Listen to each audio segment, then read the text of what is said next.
Here's the big question. Can NiKo actually play like he did in Mouse in FaZe? What do you think, Blair? I've actually been thinking a bit about this. So the thing with NiKo in Mouse was at least, Yeah, in me the too. past. I went through a whole box of wipes. Keep going. Keep going. Kleenex sponsorship incoming, Moses. Spray worthy. I think that was spray worthy. Right, keep going. Come on. For like the past few months, the thing with NiKo is, he's pretty much the team, right? Like he hard carries the team. Everyone listens to him, like asking everyone to shut up and whatnot. Like it's his team. He pretty much gets his to do catchphrase. Yeah, it's his catchphrase. Like he gets to do whatever the fuck he wants. And I mean, and also he's NiKo. He gets all these fucking crazy shots and this massive, like, he wins games for Mouse was pretty much single-handedly. I haven't seen such a hard carry in CS:GO ever, at least in CS:GO, if I'm not mistaken. Now, the thing with NiKo joining FaZe is it's going to be Karrigan, and Karrigan, you got to remember, Karrigan joining FaZe really did, make them kind of at least a potent force compared to how it was earlier. Like they seemed important at one point, even though they had all these aim stars. And Karrigan coming in and putting this sort of a structure, so to speak, into place for FaZe has made them what they are right now. They are pretty. They're still not. I don't think they're still gonna reach any finals anytime soon, but they are a pretty formidable lineup. Now NiKo coming in, that's the thing. Like, how well is going to gel underneath Karrigan's leadership? Because Karrigan's leadership has taken them to a certain point here, and NiKo's coming in, from Mousesports, where he was pretty much Genghis Khan, in the team, pretty much, and now he's coming into Karrigan's style of play, and he's gonna, how's it gonna gel? Like, is Karrigan gonna use him the right way, or will NiKo be like, yeah, I know what I'm doing, it's me, NiKo, Yeah. Shut up. So, yeah. Remember a few years later, I think it was when we went online, where he did that betting podcast thing where it was overrated, underrated. I think it's even after you'd had the mouse period and got that lineup up. He still said overrated when they said Karrigan. Don't worry, by the way, I was the next day. We said I'm overrated too, so fair play, right? But when he said that did sort of give away the game, NiKo, that even if you didn't have him fired, you sort of did think he needed to go. But here's the way I'm going to phrase it. It's a very fair way to ask this question, right? The reason I've always found that storyline so fascinating, but also so frustrating is, I think both players are mega. I thought you were a really good in-game leader. You had a few flaws. I think NiKo was one of the best players even back then. He's amazing now, has his own idiosyncrasy, his own ways of working, some flaws, some strength. And I always just thought, if you're going to have international teams, he's played in international teams his whole career, you've been IGLing them, how can these two not get along? How can they not win? So basically, here's what I would ask. Obviously, he didn't have 2023 Karrigan back then, and he wasn't 2023 NiKo. So what do you think was the issue back then? Could you have coexisted? Is it like you said earlier, if you won Boston or Katowice, does that somehow forge the trust or something? I think we could have stick together. I think there maybe also have been a possibility that we could have played together in later point. I mean, it is what it is, right? We are still good friends. But if I ever go to play to NiKo, I will have a deep talk about him and with him about everything, get everything sorted out. But I'm really good friends with him. I'm talking to him actually a lot because I don't hold grudges. Like I said, I wasn't perfect in the end, right?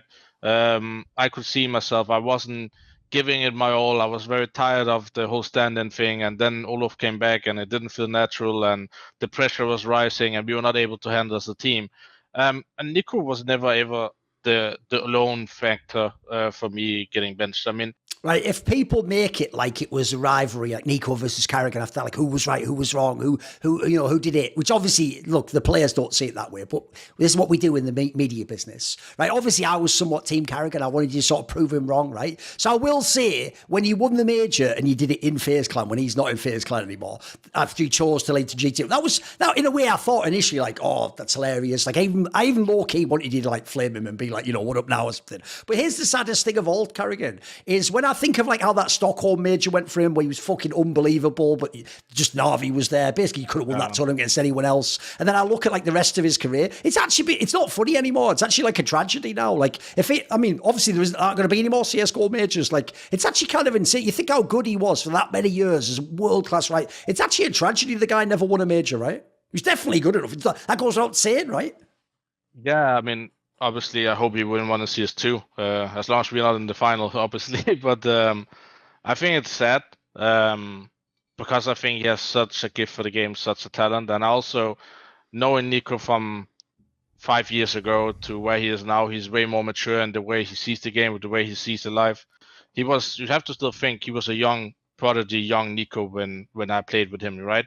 And now when you're like, I think he's 25 or something, like you're starting to have a view how to be professional, how to think, how to talk to teammates, how to act, and I think he is such a complete player now. And I think back then he was a very raw diamond in that sense, that he had an insane X factor. Now I think he understands that he needs to be more than that, and then he needs to be a good role model to his teammates as well. I think that's what maybe lacked in phase to everyone, to be a good role model and trying to help everyone to improve, so. Here's the problem. Again, I've suddenly become like fucking NiKo defender. I don't think. This is the problem. When you're actually as good as NiKo is, like Kassad said, when you're a player who in theory can do anything, like, listen, the thing with NiKo is it reminds me when Shox was at his prime and he used to just fuck around in AWP half the time as well. It's like, they can do it as a hybrid. If they're a hybrid, they'll be fucking sick. Like, they'll pick exactly the right time, the right spot to do it. Like, everyone knows on Cash CT side, NiKo used to have a banging AWP. That was probably one of his best maps to AWP on. It's just, here's my problem. Because they can do it, doesn't mean you should. That's the issue. And the problem is, sometimes, believe it or not, for a player like that, I know everyone will see it as, oh, he's just being egotistical. So, like, Kenny S, get out. No, he's actually trying in his own fucked up way to be a good teammate. He thinks to be a good teammate. It's like, look, at the moment, our AWP is really struggling. He can't do it. Listen, no one else in the team, like, in theory, Nexa could maybe do it, but he's the IGL. It's like, listen, I'll do it. Look, for now, I'll do it. I'll take it over, and let's agree, we'll figure someone out in a few months or someone, but for now, I'll do it while we can, so we can keep the team rolling. I don't agree with it. Like, yeah, listen, I think you're the best rifler in the world if you want to be, mate, but I can get what he's trying to go for. Yeah, I think he's like, he's definitely, there is nothing egoistical about that, but he's never like going to say, okay, listen, guys, this Kenny guy is shit, like, we need to, just, I will take the op. He legitimately thinks like, okay, if you're struggling, maybe I should take the op, He's trying to do the best for the team, and then in the process, he might have fucked himself, kind of, by taking the IGL or something, and then they can make a better decision and do something different, If NiKo or Ziwu have a 1.00 game, probably they had one of the worst games of their careers. Probably they fucked up. Probably they weren't good enough relative to who NiKo and Ziwu are. Remember, they aren't just even good players. They're superstar players. They have the roles and the resources most of their careers to be the best player, not just on their team, in that server against anyone, and potentially in the whole world. So guess what? A 1.00 from NiKo or Ziwu won't get it done. That ain't the way the team's been constructed. That's not what you expect from them. That's not what their historical form, the context of their career, their body of work suggests. That is a terrible performance for them, even if for many other players, even in top 10 teams, that's an okay performance. That is fine if you're Jax and you do that. That is probably fine if you're Magisk and you have a game like that. Yeah, you can probably get away with that time to time. Not if you're NiKo or Ziwu, because we're judging them to a different standard. By the way, that actually is a good example of what you're referencing there. I said earlier how if you're like a star player who like gives off the right energy, actually it's going to like pump your teammates up. The joke is, if I was NiKo's teammate, here's what I would do. I wouldn't watch the NiKo Frag movie, Legia. I would watch the Snipe to Die reverse POV movie of NiKo. And I would watch that before we play for warm-up. And I would go, bro, that guy's on my team. Like, you see the guy where you just sat watching the corner and then the elbow just shoots you like in the head, isn't it? He's on my team. Dude, I'd be mega pumped. Like, yeah, let's go. Fucking yes. Come on, let's get in the server. Like, that would be the ultimate fucking hype move. Because it's true. When you see that, you are just like, are you just cheating or something? What the fuck is this? Yeah. Like, you never even see the guy. Yeah, there's actually a round where we did this after a game. We played Nuke and NiKo was like contacting down secret. So you go secret and there's like pixel line where you hold the smoke. And then when you spot the guy, you throw the smoke. And NiKo is like crouch peeking. He one-taps this guy and we see the guy on camera. He's like, he's like shocked. He didn't even know like this was possible. Sure. And we're like all laughing, and it's like always creating like good vibes in like the prac room. We're like, yeah, it's insane. Like right before we signed NiKo, I was having like really a lot of problems with burnout. So I asked G2 to give me a break, like 1 month, and then like have the winter break and come back next year fully like refreshed. We had like some blast group stage tournament, whatever. It was online. Didn't think it was relevant. But then Malek and the management told me that, yeah, we're signing NiKo. We cannot let you like take a break now because it's gonna look bad on us. Like we don't know what we're doing, and it's gonna make it look like, yeah, NiKo's coming over. He's taking over his IGL again. He's gonna kick Nexa, blah blah blah. It's gonna look really bad.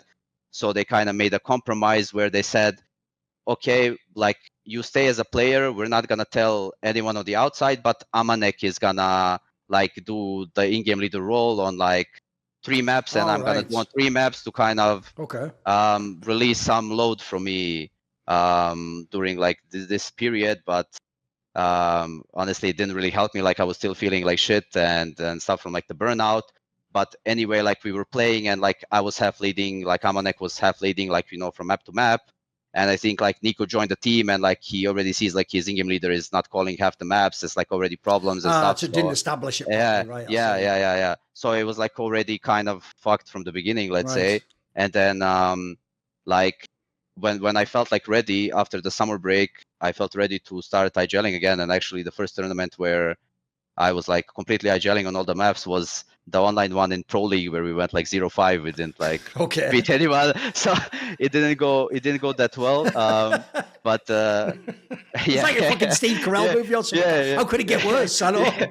Yeah. NiKo took over, and actually the story goes, Carrigan himself told this on like an episode I did, that like they are supposedly in FaZe, they tried to get a bunch of people to replace him. I think they tried to get Exist. I think they even maybe tried Golden. I've heard you were one of the names. I heard they asked you to join FaZe, and you could like be an in-game leader of the team essentially instead of Carrigan. It would have been you with NiKo and Rain and Olaf. Like, did you consider this move? Was it something you might have done?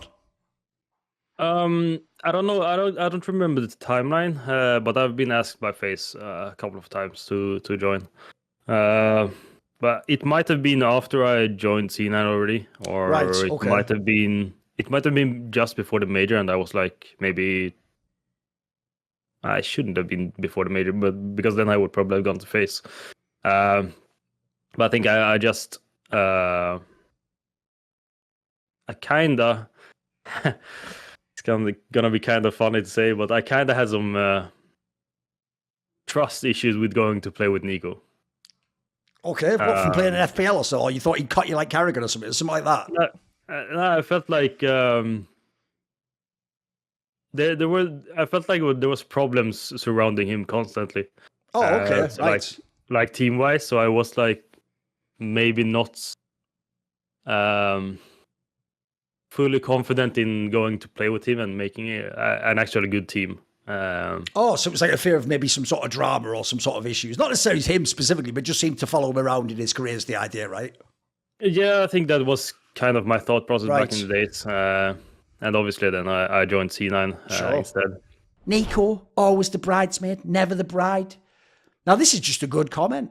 He says, Boston would have changed everything in terms of this conversation. A history-defining moment. Suddenly, you'd only really have players like KD and Unleash as the greatest to never do it. Right, first of all, we'll just address the Boston part. I'm with you, because the problem is that team was almost everyone due for a major. Rain was due for one as a second or third star. NiKo was a main star and the greatest rifler ever. He would have been dubbed after that.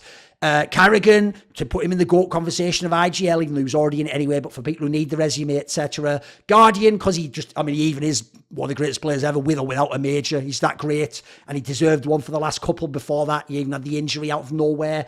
And then you obviously have Olaf Meister already had majors, but he did it at a Dupree and won it in a different role and contributed in a different way with a different team and an international team. So yeah, it would have been really cool. The one part I will take umbrage with is this part.